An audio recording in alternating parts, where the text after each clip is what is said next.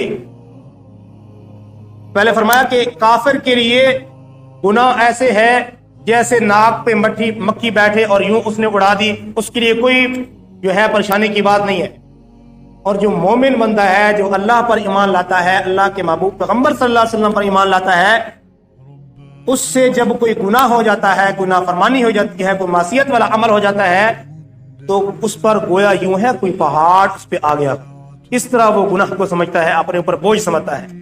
تو ایک مومن کو چاہیے کہ جب کبھی اس سے خطا ہو جائے، نافرمانی ہو جائے، نافرمانی والا عمل ہو جائے، تو فوراً اللہ کی طرف متوجہ ہو جائے، فوراً اللہ کی طرف متوجہ ہو جائے، فوراً اللہ سے معافی مانگ لے، فوراً اللہ سے معافی مانگ لے، فوراً اللہ سے ڈر جائے، اس غفلت کے اندر، سستی کے اندر پڑا نہ رہے، شیطان کے جال کے اندر نہ آئے، شیطان کے وسوسوں کے اندر نہ پڑے، شیطان کے جال کے اندر نہ پھنسے کہ شیطان اس کو توبہ سے مایوس کر دیتا ہے، رحمت سے مایوس کر دیتا ہے، وہ گناہ پہ گناہ کیے جاتا ہے اور اس کو توبہ کی توفیق بھی نہیں ہوتی۔ حدیث پاک میں آتا ہے، اللہ کے محبوب محمد صلی اللہ علیہ وسلم نے ارشاد فرمایا کہ جب بندہ گناہ کرتا ہے تو اس گناہ کرنے کی وجہ سے ایک سیاہ نقطہ اس کے دل پہ لگ جاتا ہے، اگر وہ توبہ کر لے، اللہ کی طرف متوجہ ہو جائے، اللہ سے معافی مانگ لے، تو اس کا وہ نقطہ دھل جاتا ہے۔ اگر وہ توبہ نہیں کرتا، معافی نہیں مانگتا، اللہ سے ڈرتا نہیں ہے، گناہوں پر گناہ کیے جاتا ہے، تو وہ گناہوں کا سیاہ نقطہ اس کے دل پہ لگتا رہتا ہے، دل پہ لگتا رہتا ہے، دل اس کا سیاہ ہو جاتا ہے، دل اس کا کالا ہو جاتا ہے، دل اس کا زنگ آلود ہو جاتا ہے، دل اس کا میلا ہو جاتا ہے، پھر اس کو توبہ کی توفیق نہیں ہوتی، نیکی کا شوق نہیں ہوتا، نماز کی توفیق نہیں ہوتی۔ آج کتنے ایسے نوجوان ہوں گے، کتنے ایسے ساتھی ہوں گے جو اکثر شکایت کرتے ہیں کہ ہمیں نماز پڑھنے کا ذوق ہی نہیں ہے، نماز پڑھنے کو دل ہی نہیں کرتا، مسجد کی طرف رخ کرنے کو دل ہی نہیں کرتا۔ بھائی دل کیوں مسجد کی طرف رخ کرنے کی کرے گا؟ یہ دل ہی میلا ہو چکا ہے۔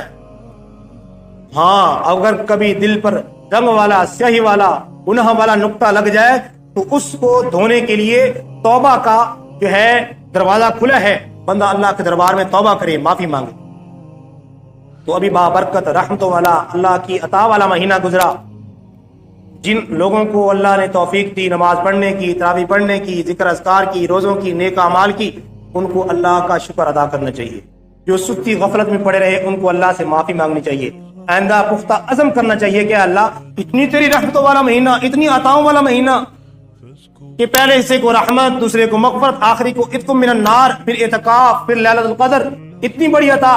پھر جب رمضان کا مہینہ مکمل ہوتا ہے، عید الفطر کا دن آتا ہے، اللہ کی رحمت کے فرشتے گلیوں میں، محلوں میں، چوکوں میں، چراہوں میں کھڑے ہو کے بخشش کے اعلان کر رہے ہوتے ہیں۔ اللہ اپنے فرشتوں سے پوچھتے ہیں کہ میرے ان بندوں کا کیا بدلہ ہے جو عید کی نماز کے لیے نہا دھو کے روزوں کا مہینہ پورا کر کے میرے دربار پہ آ رہے ہیں۔ فرشتے کہتے ہیں کہ اللہ، حقیقت بات ہے، جو مزدور ہوتا ہے اس کی مزدوری پوری پوری ملنی چاہیے۔ اللہ پاک کی جانب سے بخشش کے اعلان ہوتا ہے کہ میرے فرشتوں، میں تمہیں گواہ بناتا ہوں کہ میرے بندوں نے جو مجھ سے مغفرت کی دعائیں کی ہیں، مجھ سے جن چیزوں کا سوال کیا ہے، میں ان کو بخش دیتا ہوں۔ اب یہ عیدگاہ سے، مسجد سے عید کی نماز ادا کر کے جب گھروں کو لوٹیں گے تو یہ بخشائے اپنے گھروں کو لوٹیں گے۔ تو اتنی رحمتوں والا مہینہ ہم نے غفلت میں گزار دیا، سستی میں گزار دیا۔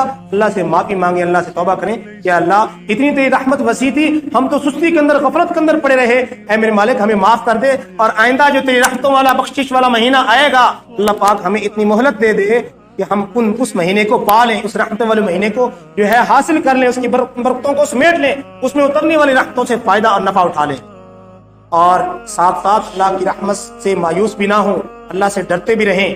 جن کو نیک اعمال کی توفیق ہوئی، یقیناً جس طرح اللہ کا حکم ہے، جس طرح اللہ چاہتے ہیں ہم ویسے ادا نہیں کر سکتے۔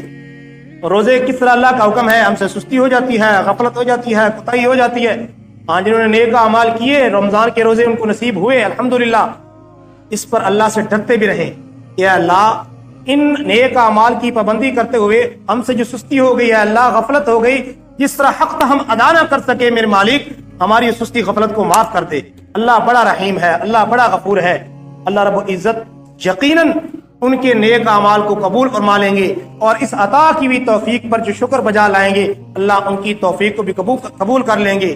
اور تیسرا طبقہ جو اللہ کی رحمت سے سستی غفلت کی وجہ سے محروم رہا، وہ بھی اللہ کے دربار میں جب توبہ کریں گے تو اللہ رب العزت یقیناً ان کو بھی معاف کریں گے۔ اللہ رب العزت سے دعا ہے اللہ پاک ہمیں ایسی رحمتوں اور برکتوں والے مواقع مزید نصیب کریں۔ میرے بھائی، آنس ہے تو چانس ہے، اللہ نے یہ موقع دیا ہے، اللہ پاک نے ہمیں جو زندگی دی ہے یہ فضول نہیں ہے۔ یہ اتنا بڑا کائنات کا وسیع نظام ہے، میں اور آپ نے شاید کبھی سوچا بھی نہ ہو کہ اتنا بڑا وسیع نظام اللہ پاک قرآن میں فرماتے ہیں کہ میرے بندو یہ میں تمہارے لیے مسخر کر دیا۔ سورج تو انسان کے فائدے کے لیے، چاند تو انسان کے فائدے کے لیے، ستارے تو انسان کے فائدے کے لیے، بارش تو انسان کے فائدے کے لیے، چوپائے تو انسان کے فائدے کے لیے، کتنی چیزیں ہم اللہ پاک فرماتے ہیں وَإِن تَعُدُّوا نِعْمَتَ اللَّهِ لَا تُحْصُوهَا۔ میرے بندو میری اتنی عطائیں ہیں، اتنی رحمتیں ہیں کہ تم میری ایک نعمت کو اگر شمار کرنا چاہو نا، اس ایک نعمت کے ساتھ متعلق کتنی چیزیں ہوں گی، کسی کو تم شمار کرتے رہو شمار کر ہی نہیں سکتے، نہیں شمار کر سکتے، اتنی عطائیں ہیں۔ تو اللہ پاک نے ہمیں کتنا نوازا، اللہ کی کتنی بڑی عطائیں ہیں، اللہ کی کتنی رحمتیں ہیں۔ تو یہ موقع اللہ پاک نے دیا ہے کہ یہ کائنات جو اللہ پاک نے ہمارے لیے سجائی ہے، تو ہمیں یہ سوچنے کا ہمارا حق بنتا ہے کہ یہ کائنات جب میرے لیے بنی ہے، کائنات پوری اللہ نے میری خدمت کے لیے لگائی ہے، تو میں کس لیے ہوں؟ صرف کھانے پینے کے لیے، وقت گزارنے کے لیے؟ یہ تو کام جانور بھی کرتے ہیں، ان کا کھانا پینا بھی ہے، کوئی سوچ و فکر نہیں ہے، کوئی فکر و فاقہ نہیں ہے۔ جو اگر صرف محض انسان کا دنیا میں آنا، کھانا پینا ہے، خوشی کرنا ہے، موج اڑانا ہے، اگر محض یہی مقصد ہے تو میرے بھائی پھر انسان اور جانور میں کوئی فرق نہیں ہے۔ انسان اور جانوروں میں فرق یہ ہے کہ انسان اللہ کے حکموں کا مکلف ہے، انسان اللہ کے محبوب پیغمبر صلی اللہ علیہ وسلم کے اتباع اور سنت کی پیروی کا مکلف ہے، جانور اس کے مکلف نہیں ہے۔ اللہ رب العزت سے دعا ہے اللہ پاک ہمیں ان باتوں کو سمجھنے کی توفیق عطا فرمائے، اور جتنے نیک اعمال ہم نے رمضان میں کیے، تراویحیں پڑھی، صدقہ خیرات کیے، جو ہے نماز پڑھی، قرآن کی تلاوت کی، اللہ سے دعا اللہ وہ قبول فرمائے، ہماری سستی غفلت کوتاہی کو معاف فرمائے۔ آئندہ اللہ ہمیں نصیب فرمائے کہ ہم ایسے موقع سے فائدہ اٹھائیں، نیکیوں کا سیزن، نیکیوں کا موسم بہار، جی نیکیوں کی سیل، اس سے ہم فائدہ اٹھا لیں۔ اللہ رب العزت ہم سب کو سمجھنے کی عمل کی توفیق عطا فرمائے۔ وآخر دعوانا الحمدللہ رب العالمین، سنت ادا فرمائے۔